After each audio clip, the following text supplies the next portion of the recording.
Radio. CFM Radio. It is time. That's right, folks. Get ready for some video game music and news. Video game music and news. I'm your host, Vector, the man who's spinning this amazing 8-bit madness is Drix. Drix, how are ya? Yeah, I'm doing real good. Had a lovely Halloween weekend as we coasted to Thanksgiving and the rest of the holiday season, aka Q4, the fourth quarter for the business-minded folks. And right now I've got a Commodore 64 track going for you from RoboCop 3. This is the intro track. Yeah, I love that sound chip. Yeah, I was gonna say, people love to talk about, I do it too, I'm guilty of it, talking about things like, man, the Super Nintendo, man, Sega Genesis. Dude, have you heard of Sharp X6200? Yeah, that's one of my coveted collector's dream consoles for sure, because the Sharp X6800 was only released in Japan. And then a lot of my favorite early jungle and drum and bass tracks were pretty much produced on an Amiga sound chip. So yeah, I would love to have an Amiga, a Sharp X6800, and maybe if I have the extra cash, a TurboGrafx 16 and or PC Engine CD console. But good luck collecting all those. I'll just play you the jams for now. Because honestly, talking about classic gaming holy grails. By the way, if you're into classic gaming collecting, and want to start doing any sort of classic gaming collecting, right now's a great time. The market just collapsed, so it's pretty good. You got your NES games back at a reasonable value, unless of course they're like Little Samson. But that's getting a remake. Or a re-release, I should say.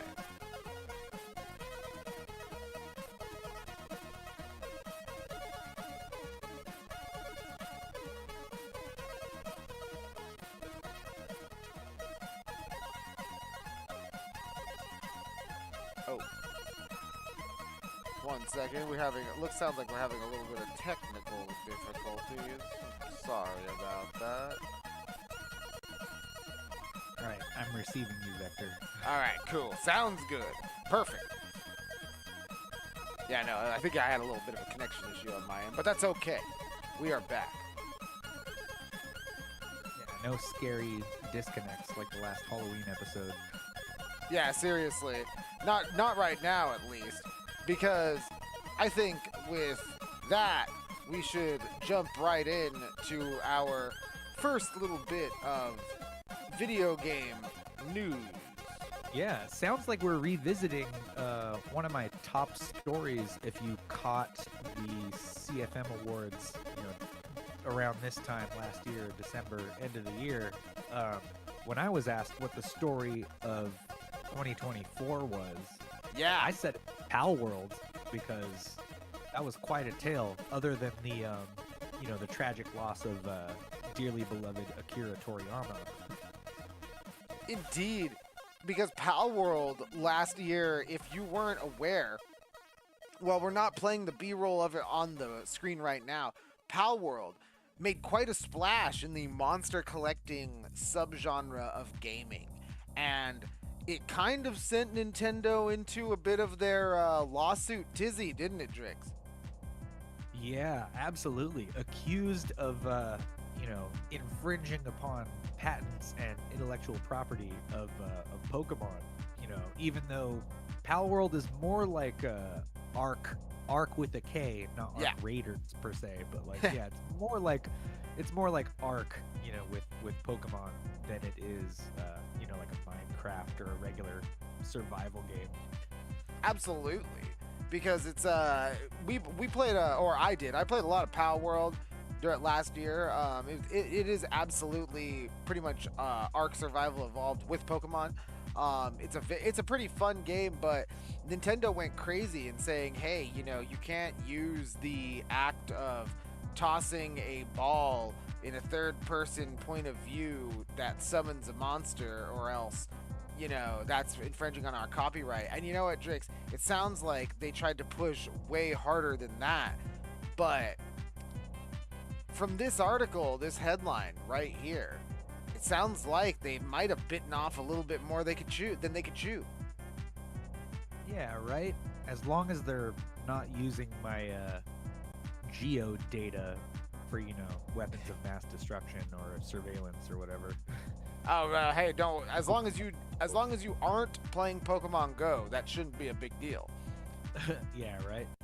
But as we said, that headline from Nintendo Life is, quote, "It is ever more likely that Nintendo will lose. The firm faces another setback in its battle against Pal World." Yeah, I'm okay with Nintendo taking the L on this one anyway, because I think Pal World kind of reserves the right to sort of be its own thing. I mean, I feel like trying to copyright throwing a ball at a monster is kind of like trying to copyright the word "the," like Kanye West tried to do at one point. Yeah, or trying to copyright the word "react" like those guys on YouTube tried to do. Yeah, good luck with that. You know, oh, I know this was entirely within the realm of the English language, but no, I invented it, and you should pay me for using it. Yeah, sure, buddy.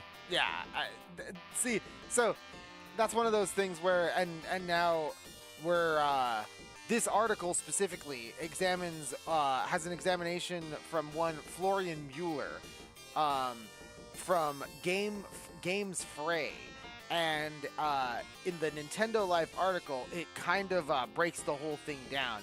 And here it is from the article, quote, "The patent was previously granted, quote, without objection to Nintendo. Though Squires points to two patents from Konami in 2002 and Nintendo itself from 2019, which may be viewed as prior art references. Squires says that both are, quote, important in deciding whether the claims are patentable, while each, quote, raises a substantial new questions of patentability. And what patent are they talking about exactly, Drix? It's not the patent that they won on. No. This patent is for summoning AI-controlled or collectible monsters.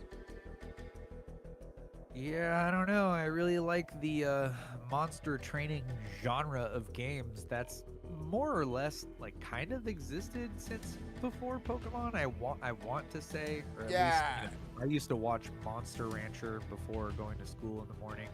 Yeah, Shin Megami Tensei did the even what is it? Dragon Warrior monsters did it before that. You know, like. Oh yeah, yep.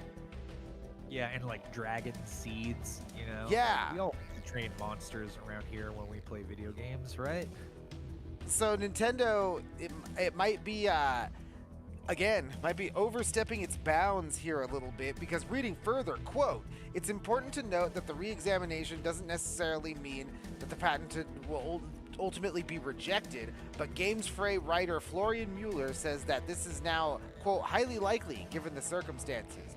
Mueller also says that the very nature of the re-examination, quote, further undermines the credibility of Nintendo's patent," which, you know, pretty interesting. You're seeing it on the screen right now. This is a Digimon game. So Nintendo went from, hey, don't throw your ball that releases a monster that way or else we're going to continue to sue you, to, hey, just stop trying to summon monsters at all. Boo. Yeah. I wish they would focus their energy on, you know, whitehouse.gov making ICE recruitment ads with the Pokemon theme song. Like, they should serve them a cease and desist and just quit worrying about Pal World. Yeah, you know, even though they did, I'm pretty sure, they still do.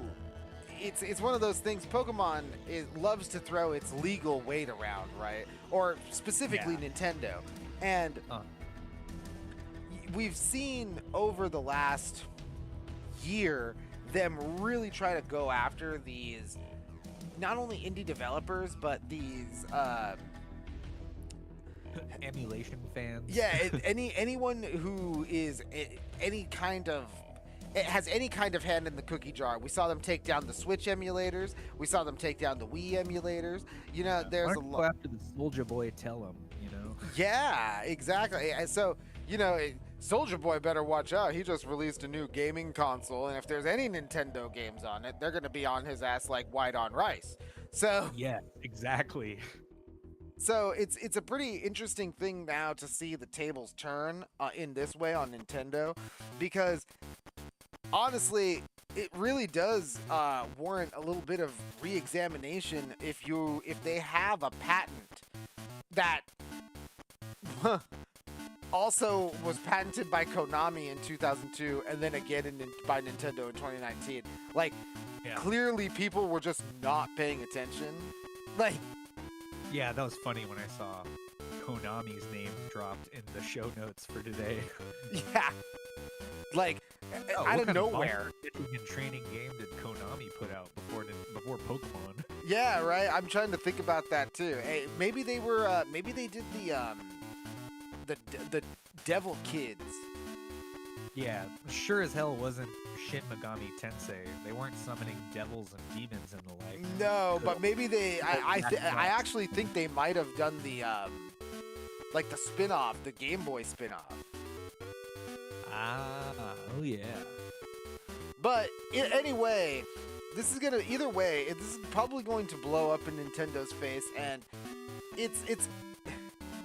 Yeah, they might end up paying all the lawyer fees. Yeah, it could be. It might end up being. Let's be real about this though. It might end up being just kind of a slap on the wrist to someone like Nintendo. But we all know that more or less they are just all about throwing around that legal weight. You know what I mean? Yeah, the weight of the Mario Brothers. Yeah. So it's fun and interesting to finally see something like this be turned around on them and be like, hey, hold on a second. You kind of like, we've let you run roughshod over this for like better part of 3 decades. Let's double check this. Cross our T's, dot our I's. You know what I mean? Yeah, man. You can't copyright the word the. Yeah, you can't copyright literally catching monsters. Yeah. Sorry, guys. But love you. Can't wait to visit Super Nintendo Worlds. Can't wait to watch the Mario movies, especially if they make a sequel. But no, we can't give you this one. We can't be doing this.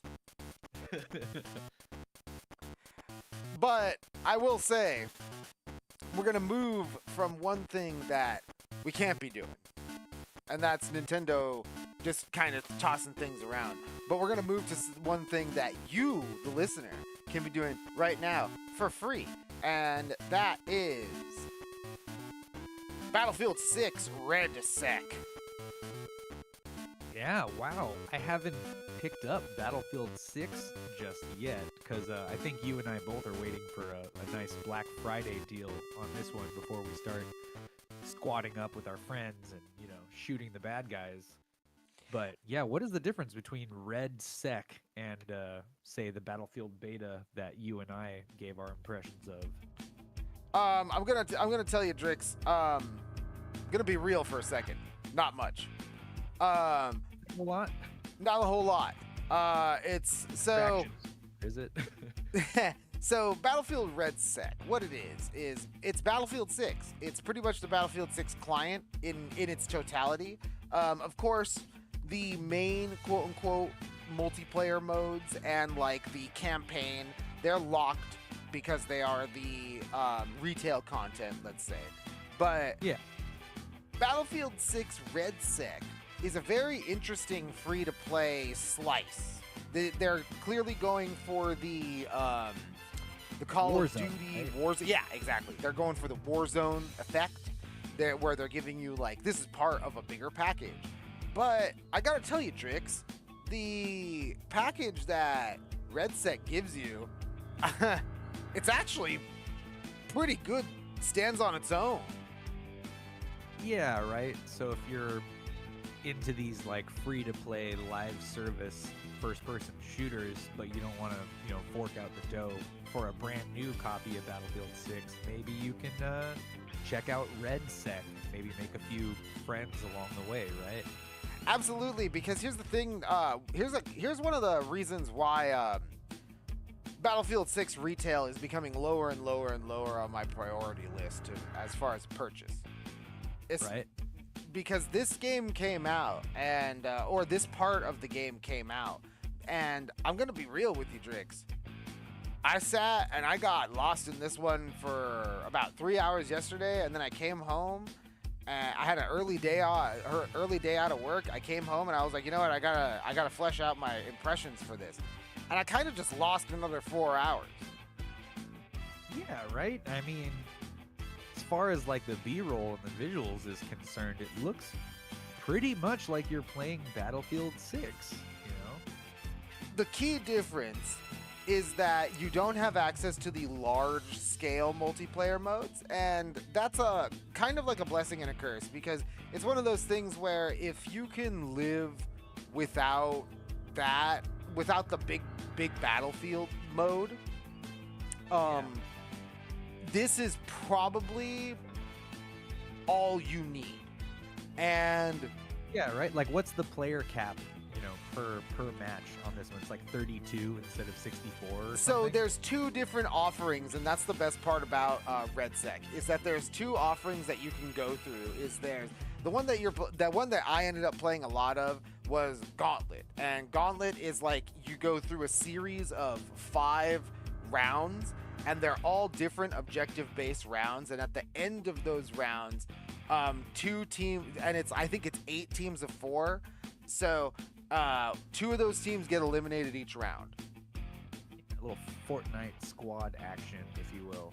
Except it's a lot more focused. Instead of it is you go to different parts of what appears to be a large map, and you fight in those focused areas and complete objectives. Like, one of the objectives could be like, zone capture. The other another type of objective could be grab data disks that spawn and then return them to drones, and then the drone flies off with it. Sometimes you need to capture satellite relays, and then the satellite relay will reveal enemies on your radar within the green hex that becomes the control zone. And you keep going through the whole map and try to just capture as many of those control zones as you can. So there's a lot, and there's a good amount of depth in these games. There's a good amount of variation in these objectives. You could keep chugging along for a long time and see a lot of different kinds of objectives come across your screen. And on top of it, because these games are so volatile and there's action going on all the time everywhere, there is a lot of opportunities for these objectives to just play out in completely different ways than you have seen before.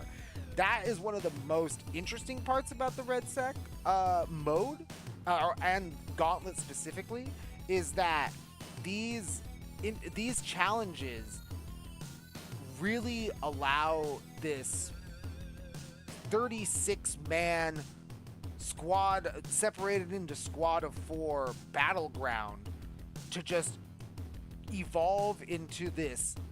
What starts off as chaos becomes like, all right, everybody begins to get on the same page, and then you just start having like almost organized skirmishes emerging as people feel out their opponents and feel out the maps that they're on, because all these rounds, I believe they don't go more than like 20 minutes. I'm pretty sure they're only 10-minute rounds. So good time. Yeah, you're moving, and there's constant action. You're always trying to do a different objective every time, and being in the finals, quote unquote, where it's you against another team going head to head for the gold. Those offer unique spins on existing objectives that you've already played. Like, The one that I played in was the radar control, but instead of the radar control being a big map, it was one warehouse. Ooh. Yeah, that sounds like a lot of fun at work. It was crazy. It got intense because you're running around, rounding corners, running into people, and then having to just go into absolute fight or flight fire mode, you know, like. Yeah, so it sounds like if you had no interest whatsoever in a solo single-player Battlefield campaign, you'd probably be just fine picking up, Redsec for free and enjoying, EA's live service game, right? Especially, yes, Drix, especially since all of the experience, all of the weapon unlocks, and all the battle pass progression is transferable into the main game if you decide to buy it. Oh yeah, no, I'm gonna have to download this like tonight and then just get down on it till I may or may not pick up Battlefield 6, especially if I can play this for free and get all of my Battlefield first-person shooting in here. Yeah, the one thing that is truly a disappointment, and I have to say this, and it could be a turnoff for people who really do want to view this mode as a true alternative. The Battle Royale mode. That's what this is kind of being I guess advertised as, like Battlefield Battle Royale mode. Yeah, right. The Squads. Squads. The actual Battle Royale mode, the 100-man mode, is pretty bad. No, not great, huh? No. It's... Does it need a little, Goku, Naruto, Nicki Minaj to spice it up, or what? To be fair, Drix, I actually think the map's just a little too small. Ha! Yeah, that would make sense if you got 100 people playing on the same map, right? And it is a unique map. I think it's like a Los Angeles style map. It definitely seems like it. It seems like Hollywood, LA style map. Yeah, and like it is that leaked we mentioned yes, a month ago on the show. Yes, it was part of those leaks, and it is big. I'm confident saying it's probably the biggest map in the game, at least that I played from the beta. But it's I played it about 3 times, and I had no real interest in picking it back up. I was just all about Gauntlet. Yeah, right. That makes sense. We've seen enough battle royales in our day, and it really just didn't feel great. The weapons the vehicles don't feel great to drive around in a mode where you get blindsided more than the big Battlefield style modes. The map itself wasn't great, and surprisingly, Drix, here's one of the things that caught me off guard. The gunplay and the time to kill is so brutal in a battle royale setting in this mode. Huh. Yeah, it's a little different than what we might be used to in the Battlefield franchise. Mainly because you normally get weapons that are really rooted in like fiction with like huge upgrades and like you could like have the magazine become giant and like give you stopping power increases and things like that. That kind of just doesn't happen. So and because that doesn't happen in this game, the individual players', I guess, health pool is lower. So there are very many. This feels like an old school battle royale where you spawn in and you just die instantly. Ah, yes, as it should be. Yeah. So it wasn't too compelling to me, especially when you have Gauntlet right there, and it was pretty much like a microcosm of the best parts of the main game. Yeah, right. And with the added benefits of all of the progression from levels to battle pass to weapon unlocks, you could unlock them in Redsec and then carry them over into the main game. This is one of those things, Drix. I definitely will stick with Redsec, and I'll play it every so often. And I will wait for that Battlefield full game price to drop to like 30, 20, 25, 30 bucks and then buy it. Because then I'll have all the unlocks.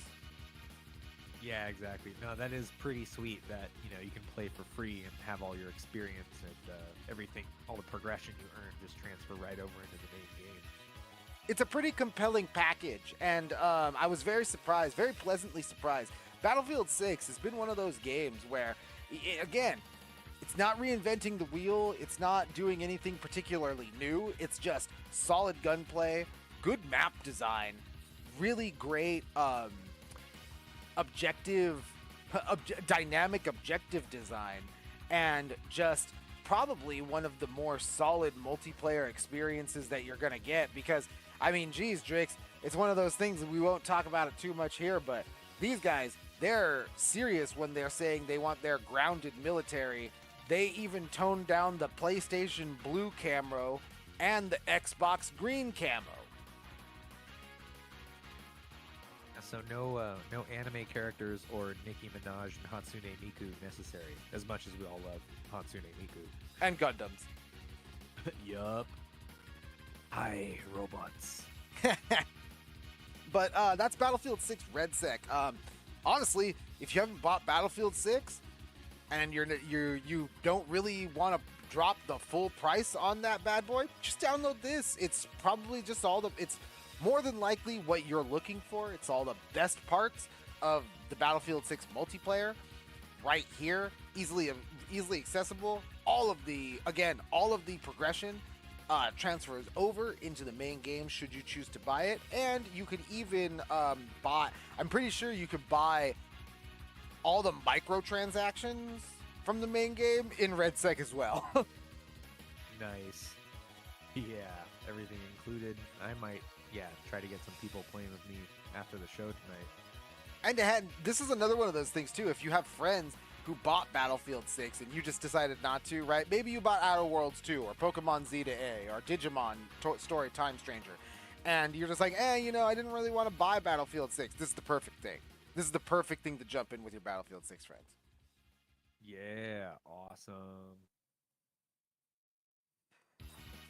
Ooh, but I thought that you were going to flip this track around, but it's still going, Drix. We're going to take a break, but do you want to tell the people what this amazing track is? Yeah, I had to pull up a rewind on this one because it is an absolute classic, but from a newer Mega Man game. So you may recognize this tune as like one of the Dr. Wily stages from Mega Man 2, but this version is from an arcade Mega Man game called Mega Man 2, The Power Fighters. Battle. Oh, yeah, Power Fighters. I don't think it was released in the States, so it might actually be called Rockman 2, The Power Fighters for the arcade. Kind of like a boss fights the game with coin drop included. Yes, Okay. This was a emulation MAME stud back in my library.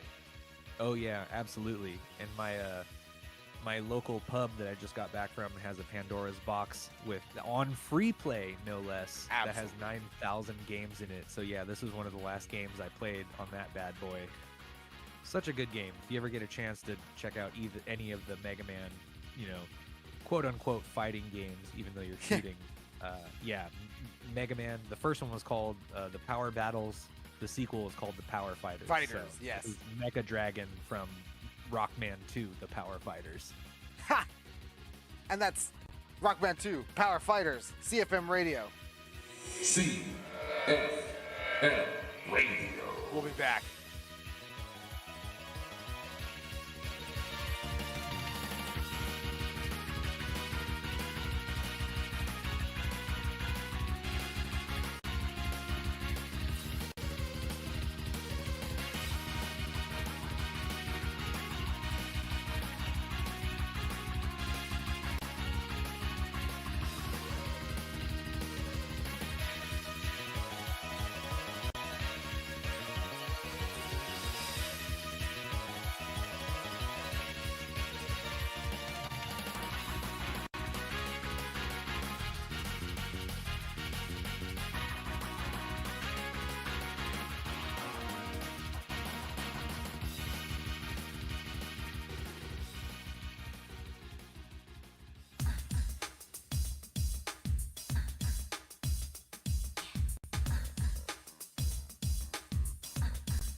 CFM Radio, we are back. Yeah, that last track was called Coming to My Life from the very first Yakuza game, aka Ryuga Gotoku, because right now I got speed training from Rocky for the Game Gear and Master System playing. You know, Drix, it's insane how little movie tie-in games exist anymore. Yeah, right? I mean, how great can you land it, really? You know, making a game that feels like the movie. The last one I'm thinking of is like, you know, Enter the Matrix or something. Yeah, right. I was literally like, Enter the Matrix. Like, I don't know. Because the South Park games are based on a TV show, but that really nailed it, right? Yeah, those nail it. You've got the thing that fucks with me is like those movie quote unquote tie-in games, like Toy Story 3. It's like a movie tie-in game, but it's like nothing like the movie. Yeah. It's like an open world sandbox. Yeah, the Super Nintendo and Genesis games were probably closer to the movies for the Yeah. first one. Seriously. But we're all talking about all this because, Drix, it's time for new releases. Baby, and we're going to keep them coming for the rest of Q4 and the winter holiday game buying season, right? God almighty, Drix, you are not kidding. These releases, they just don't stop. Yeah, if you say they don't make good games anymore, you're just absolutely full of shit because you're not looking. Yeah, you're not. Here we are showing you all the hot new ones. We're not. You're just not playing games. That's it. Period. That Really quick before we jump into it, if you hear any of these people, oh, they just don't make good games, guys, they just don't make good games. Just be like, hey, you ever listen to CFM Radio? Yeah, plenty of new releases, and you know, a lot of the stuff we drop too. There isn't like DLC or like they're not trying to tell you, you know, a bunch more game. This isn't like Street Fighter 2 Turbo Hyper Fighting Championship Edition or whatever. Like most of these sweet indie titles we drop, you know, you're paying for it once, you're getting the whole game, and they don't need to polish it up later like CD Projekt Red or anything. Yeah, and like, hey, we'll give you your Pokemon Z to A's when they come out, right? But like that's the stuff that everybody wants to hear. You know, it's the biggest release of the week. We can't ignore it. But this first one, it's like this first one. I don't know if anybody has heard of this. I didn't hear of this until recently. This first one is Of Ash and Steel. Oh yeah, and we're not talking Pokemon Z to A Ash either. No, not at all. And this one's from the official Steam page. Quote, Of Ash and Steel is an immersive third-person open-world RPG created by a passionate team that values the essence of classic old-school RPGs and modern designs. Explore the lands once prosperous, hone your combat skills, and survive the unforgiving realm of the Kingdom of Seven. Of Ash and Steel releases tomorrow, Thursday, November 6th, exclusively on PC via Steam. Yeah, you know, and you're talking about developers that respect the classics. I was half expecting a lot of pixel art to show up on the screen, but man, this looks as good as like, you know, Skyrim or like the Oblivion remake. Yeah, no, this looks cool. So, fantasy, medieval, action, RPG, it's got everything you need, and you know, looks like you can actually see some emotions on the characters' faces and stuff too. So, I'm getting it's giving Kingdom Come Deliverance, right? Kind of mixed with Dragon's Dogma a little bit. Yeah, you know, you got your crafting, your survival. You know. Yeah. Are you gonna mine what you craft and craft what you mine? Right, exactly. And then on top of it, it looks on that blade. Yeah, and it looks good too. Look at this. Like I said, this combat looks all Dragon Dogma. You know, you're like moving in, going for these combos. Dang, these combo attacks are awesome. Yeah, no, this looks like a good time. That is Of Ash and Steel. This is funny enough, this is by those guys Tiny Bit. They make the Hello Neighbor stuff. Huh. Oh, Tiny really? Bill. Yeah, it's a bit of a departure from the cozier sounding, you know, previous releases. Exactly. And but we've also got this next one. And you want to talk about a game? You want to talk the classics, Drix, and you want to talk respecting the classics. Have I got a classic for you? This one is Siberia Remastered. Oh boy, we will be pointing and we will be clicking on Yes. If you are not pointing and clicking, you are moving in front of things with the directional pad and hitting the X button. this one. Yeah. No, I had a buddy who was really into the Siberia series on his early 2000s middle school era gaming PC. Yeah. This one was cool. Yeah, dude, I had Siberia for the Sega Saturn. It was awesome. Whoa. Yeah. We love the Sega Saturn here on CFM Radio. And from Siberia's Steam page, Siberia Remastered Steam page, quote, rediscover the clockpunk universe of Benoit Sokal in this fully remastered version of the first Siberia game.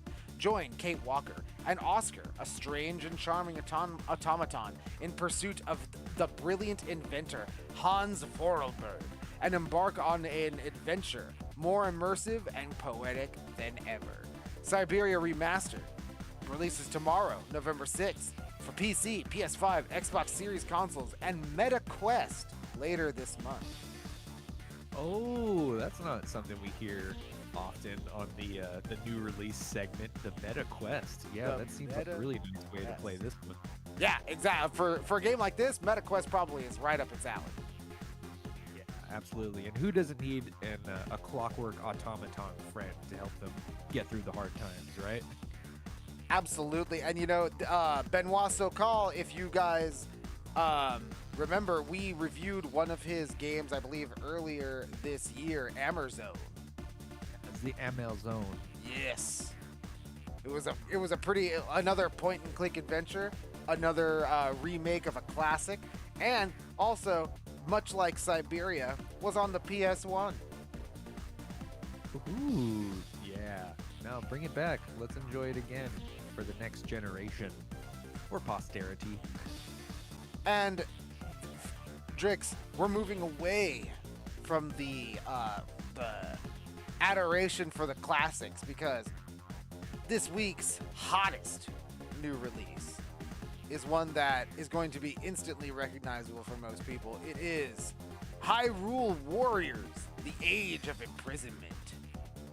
Yeah, everybody else out of the way. We got a first-party Nintendo game, right for your brand new Switch 2 coming at you. Yeah, storming onto Switch 2. This one's on from the eShop page. Quote, battle hordes of enemies. In the untold story of the imprisoning war, experience the complete, true story of the Demon King Ganondorf's invasion that was briefly shown in The Legend of Zelda: Tears of the Kingdom. Yeah, that sounds cool, because sometimes the craziest parts of a story happen way before even the prologue. So, yeah, I would love to play this and, get some of that Legend of Zelda lore in, what Koei Tecmo and Dynasty Warriors would call a Muso game. Yeah, and you know what? I gotta say, out of all the Muso spin-offs that they do, I'm not too big of a fan of them, but the Hyrule Warriors games, they're pretty good every time.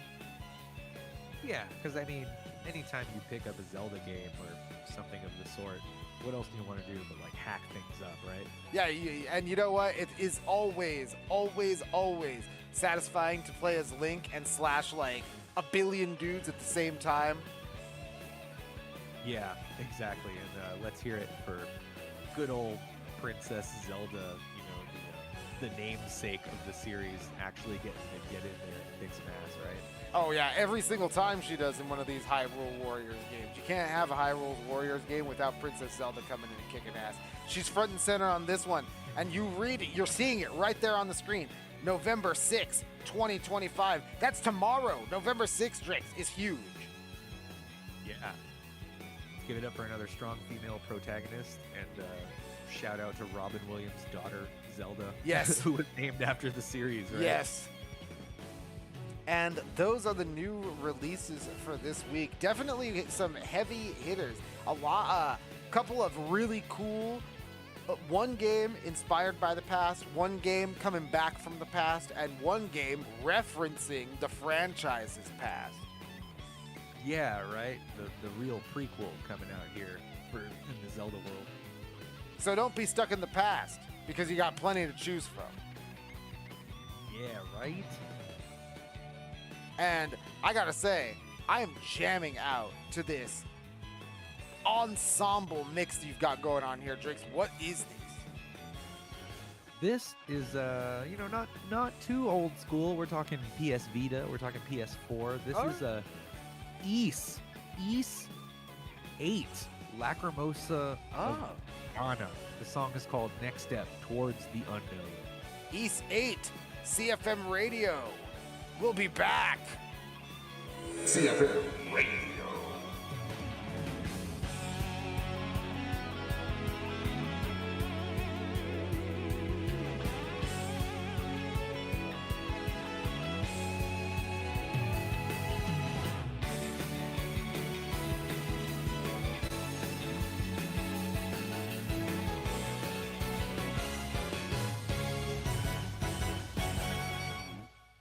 Uno, due, tre, quattro.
CFM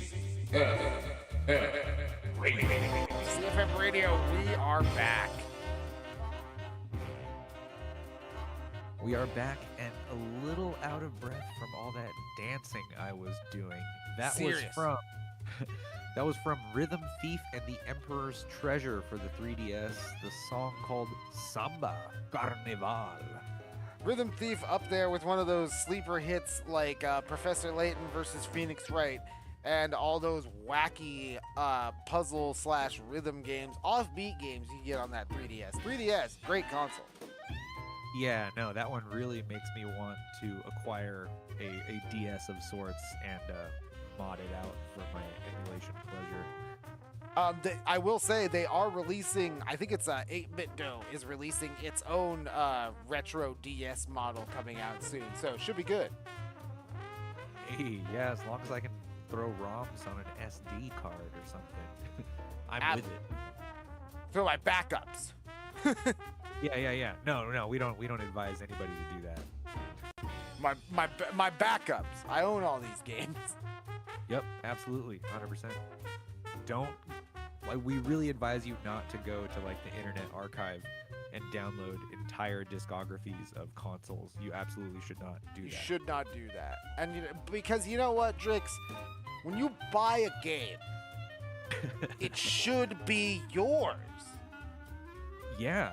I mean, if purchasing isn't owning, then pirating isn't stealing, right? Exactly. It's in fact ethical in such a situation because you know, this is just it's one of those things in the digital era. You sign up for subscriptions. You know, they took away your music. They took away your DVDs. You got to sign up for Spotify and Paramount Plus and HBO Max and all this ridiculous nonsense. It's Cable enough. television a la carte, right? Yeah, it's enough because we here at CFM Radio support the Stop Killing Games movement that is all about making sure that consumers at least know what they're getting into when they buy one of these always online titles. Yeah, please tell me what I'm buying, because I don't want to have to buyer beware all of this. And Drix, I think we've reached a huge milestone, but it possibly could be the end of Stop Killing Games as a petition. Because Rock Paper Shotgun is hitting us with the headline, quote, Stop Killing Games UK petition has been debated in Parliament. Quote, the law works, but companies may need to communicate better. Okay, yeah. At the very least, like, can you at least tell me what I'm buying? If you have expectations in video games and in life, please communicate them. Please try. Please try to communicate, because here it is from the article, quote, Stop Killing Games petition to the UK government urging action against publishers rendering online games unplayable when servers are switched off has been debated in Parliament. And reading further, the debate lasted around an hour and saw various MPs ask the government represented by the Minister for Sport, Tourism, Civil Society and Youth, Stephanie Peacock, to respond and to provide extra clarity as to how it is approaching concerns set forth by game server shutdowns by the petition and some constituents. It also saw about 1 million game names be added to Hansard, the record of everything said in Parliament, including Cities Skylines and a Super Mario World ROM hack trilogy called Grand Poo World. Yeah, no, we definitely need to preserve Grand Poo World. Yes, it must be in the record. Yeah, let it be known this existed at one point in the history books. But here's the thing, Drix. In the end, Peacock stuck to the government's established line of making no amendments to the law, but working to ensure companies are providing consumers with the info they should when selling games. The government see the existing legislation designed to stop sellers misleading those buying goods by not providing accurate or complete info in 2015's Consumer Rights Act and 2024's Digital Markets, Competition and Consumers Act as doing the job they need to, with Peacock saying, quote, the law works, but companies may need to communicate better. Meanwhile, in terms of the campaign's ask that publishers are mandated to provide a means for gamers to keep going, or for games to keep going with their, or gamers to keep going with their games, after servers are switched off via a final patch or handing this over to the community, Peacock said the following. Quote, the government is sympathetic to the concerns raised, but we also do recognize the challenges in delivering this from the video game industry perspective. First, this would have a negative technical impact on video game development. It is true that there are some games where it would be relatively simple to patch an offline mode after its initial release, but for games whose systems have been specifically designed for an online experience, this wouldn't be possible without major redevelopment. Requiring an end-of-life plan for all games would fundamentally change how games are developed and distributed.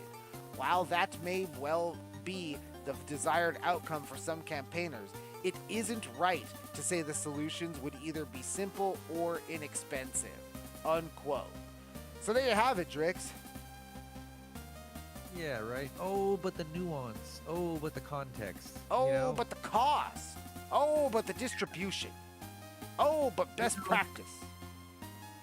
Yeah, if you can slip in a flashing lights warning for people with epilepsy or something, then you might as well follow that up with the, hey, online services may be disconnected without notice. Yeah, you at know? any time without notice. It's That's literally a- that easy.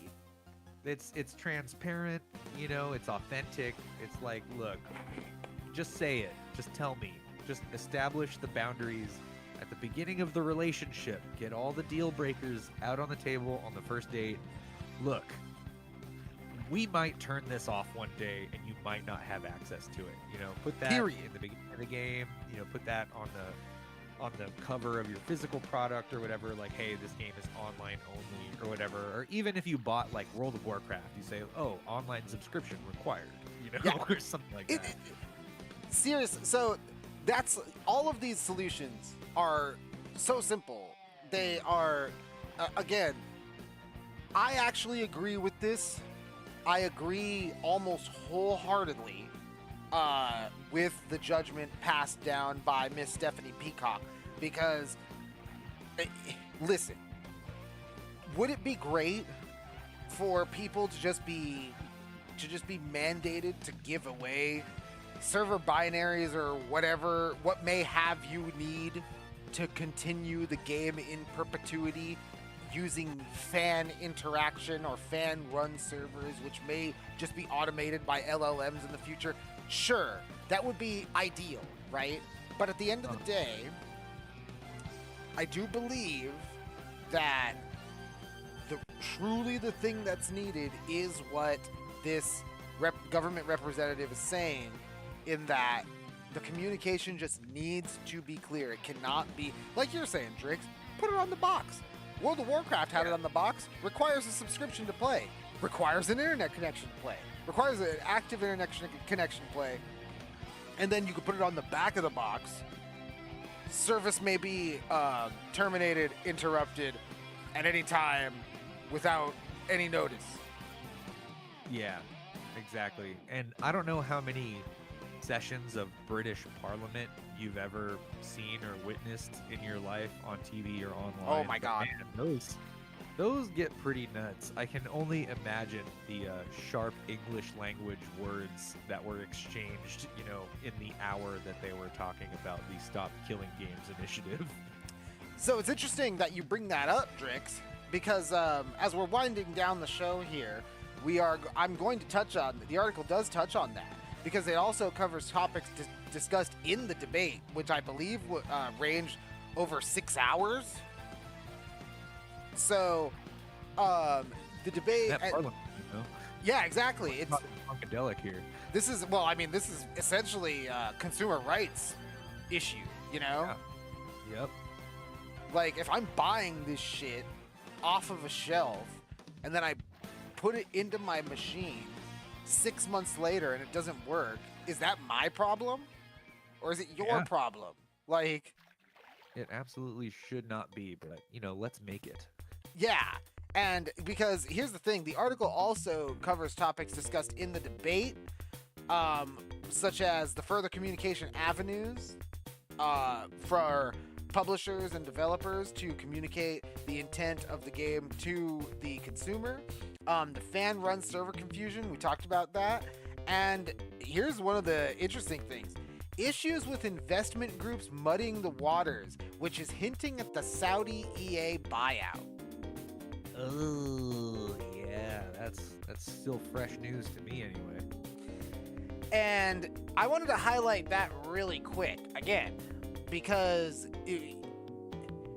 one of the main things that Stop Killing Games hits right on the nose that I really get behind is this idea that you really don't know the value of what you have, because that value and all the time and money that you put into it, buying skins, unlocking different kinds of rewards, achievements, accolades that you can display online, and the quiet part out loud, in the case of things like Counter-Strike or like CSGO or any of these other things that you could sell on a marketplace, sometimes sell them for financial gain. Yeah.